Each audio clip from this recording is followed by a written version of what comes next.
दोस्तों, पाकिस्तान के प्रोपेगेंडे वाले अकाउंट अचानक से एक दिन के अंदर सारे गायब हो जाते हैं जब ईरान दिल्ली के अंदर पूरी भारत सरकार को थैंक यू बोलती है।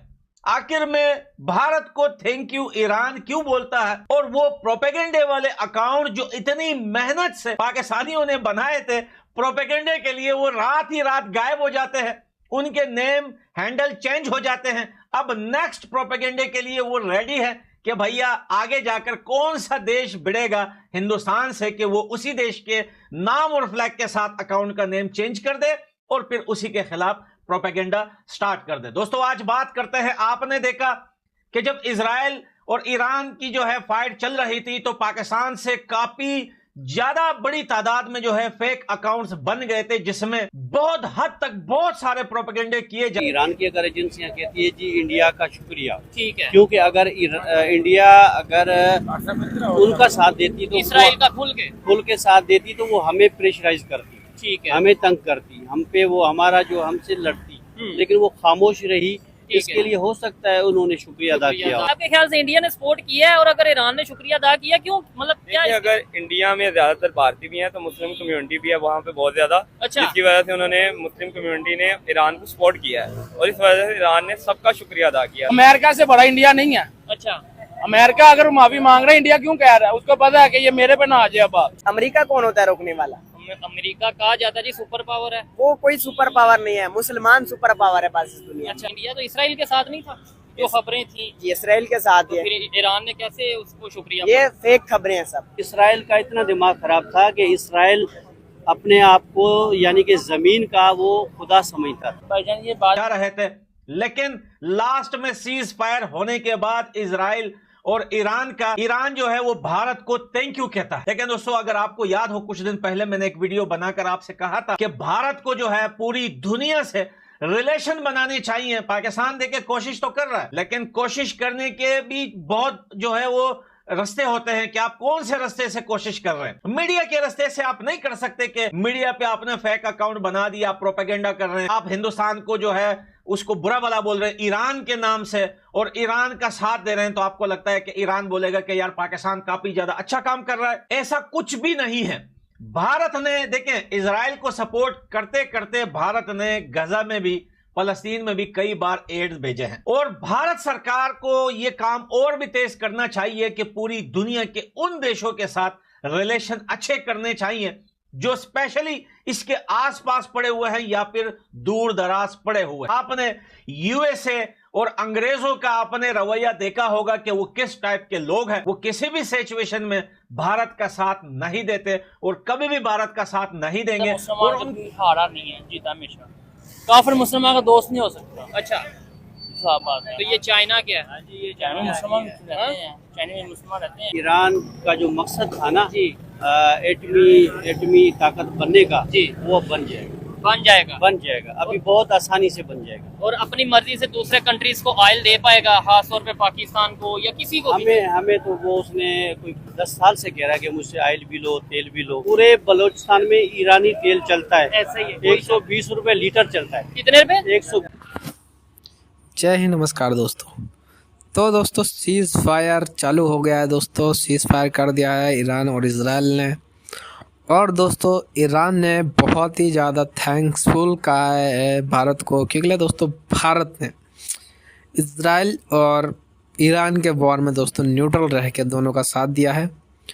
और दोस्तों, अभी सीज फायर होने पे दोस्तों ईरान ने दिल्ली में बैठी एम्बेसी जो है भारत की दोस्तों उसको थैंक यू कहा है, जिसको देख के दोस्तों पाकिस्तान के अंदर मिर्ची लग गई है। और पाकिस्तान कह रहे हैं कि ये इस्लामिक कंट्री होकर भारत को क्यों थैंक यू बोल रहे हैं, क्योंकि ये तो काफिरों को हम थैंक यू नहीं बोलते और काफिरों से मदद नहीं लेते, जबकि भारत से दोस्तों पूरे वर्ल्ड में मदद ली जाती है। भारत हर किसी की मदद करता है। जैसा आप सभी को पता होगा, गाजा पैलेस्टाइन में जब वॉर हुआ था इजराइल का, तो भारत ने मेडिकल हेल्प करी थी। और इसी तरीके से जहाँ भी पूरे वर्ल्ड में जहाँ ज़रूरत होती है भारत हमेशा आगे खड़ा रहता है। वो ये नहीं देखता कि ये कोई इस्लामिक कंट्री है या फिर ये कोई क्रिश्चियन कंट्री है। वो हर किसी के साथ दोस्ती बढ़ाने में आगे रहता है, जिसकी वजह से पूरे वर्ल्ड के अंदर भारत की दोस्ती लगभग हर किसी से बढ़िया है। तो दोस्तों आइए देखते हैं कि बाकी मीडिया का इसके ऊपर क्या रिएक्शन है। को ये भी अच्छा नहीं लगता कि भारत आगे बढ़े या भारत तरक्की करे। ईरान का जो है आज हिंदुस्तान का जो है थैंक्स बोलने के पीछे रीजन बहुत सारे हैं। सबसे पहले तो हिंदुस्तान पार्टनर है ईरान का, और अभी रिसेंटली चाबहार पोर्ट में जो है ईरान के साथ बात भी हुई है, जिसमें अफगानिस्तान भी इन्वॉल्व है, तालिबान ने भी इन्वेस्टमेंट किया है वहां पे, भारत ने भी किया है। ऐसा कभी हो ही नहीं सकता कि भारत सरकार किसी एक देश के आड़ में ईरान के अगेंस्ट हो जाती या ईरान के अगेंस्ट बोलती या उनके खिलाफ कोई भी ऐसा स्टेटमेंट देती कि ईरान को आज बुरा लगता। पाकिस्तानियों को यह लग रहा था कि भैया अगर हम प्रोपेगेंडा करेंगे सोशल मीडिया पर, फेक अकाउंट्स बनाएंगे, भारत को बदनाम करेंगे, तो भैया जब सीज फायर होगा तो ईरान बोलेगा कि थैंक यू पाकिस्तान, और अब हम भारत के खिलाफ अपनी जो है वो नफरत को कंटिन्यू रखेंगे। लेकिन वैसा कुछ नहीं हुआ। आपको याद है पाकिस्तान की मेन स्ट्रीम मीडिया, यानी कि कोई आम यूट्यूबर नहीं, मेन स्ट्रीम मीडिया पाकिस्तान की बोल रही थी कि ईरान के ऊपर जो है वो भारत की जमीन इस्तेमाल हुई थे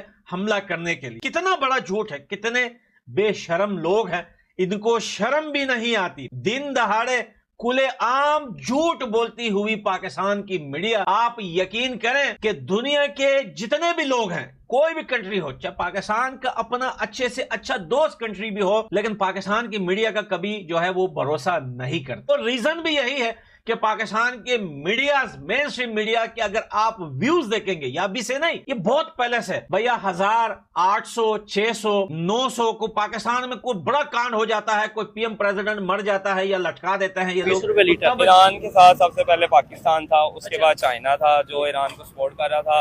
अगर कोई मिसाइल या इस तरह की चीजों की जरूरत भी पड़ती तो चाइना तैयार था हमें देने के लिए। इस्लाम की हमेशा जीत रही है, ठीक है, और इसराइल जो है वो पीछे है। ईरान ने जब वो मुल्क कौन सा है, ईरान मुल्क वो है जहाँ पर आज से 1400 साल पहले भी जीत हुई है। अगर इंडिया लड़ेगा तो हम लड़ेंगे, ठीक है। यहाँ तक इंडिया से लड़ने के लिए छोटे बच्चे, यानी कि इतना जज्बा था कि उनके जो मिसाइल वगैरह जो फेंक रहे थे वो ड्रोन, वो उठा के लोग एंजॉय कर रहे थे कि हम इनसे नहीं डरते। जी तो दोस्तों, मैं हूं सुहेब चौधरी और आप देख रहे हैं मेरा और आपका YouTube चैनल रियल टीवी। सबसे पहले तो आप लोगों से रिक्वेस्ट है कि इस चैनल को सब्सक्राइब जरूर कर लें। अगर मेरी बातें, मेरे सवालात और वीडियो बेहतर लगे तो आप इस वीडियो को ज्यादा से ज्यादा शेयर जरूर करिएगा।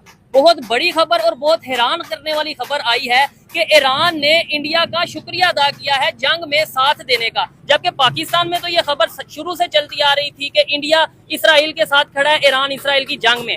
लेकिन अब ये जो ईरान की एम्बेसी, जो इंडियन एम्बेसी है, वहां पे ये शुक्रिया अदा किया गया और बाकायदा किया गया कि जे इंडिया जे ईरान। इसके ऊपर पाकिस्तानी पब्लिक से बात करेंगे कि हमें तो ये था कि इंडिया इसराइल के साथ खड़ा है, और खबरें ये भी आ रही थी कि इंडियन मिसाइल इसराइल यूज कर रहा है ईरान के अगेंस्ट। लेकिन अब ऐसा क्या वजह बनी कि ईरान को इंडिया का शुक्रिया अदा करना पड़ा? दुनिया के मुस्लिम कंट्रीज का भी शुक्रिया अदा किया, पाकिस्तान का कैसे शुक्रिया अदा किया? इन सब चीजों के ऊपर पाकिस्तानी पब्लिक से बात करेंगे।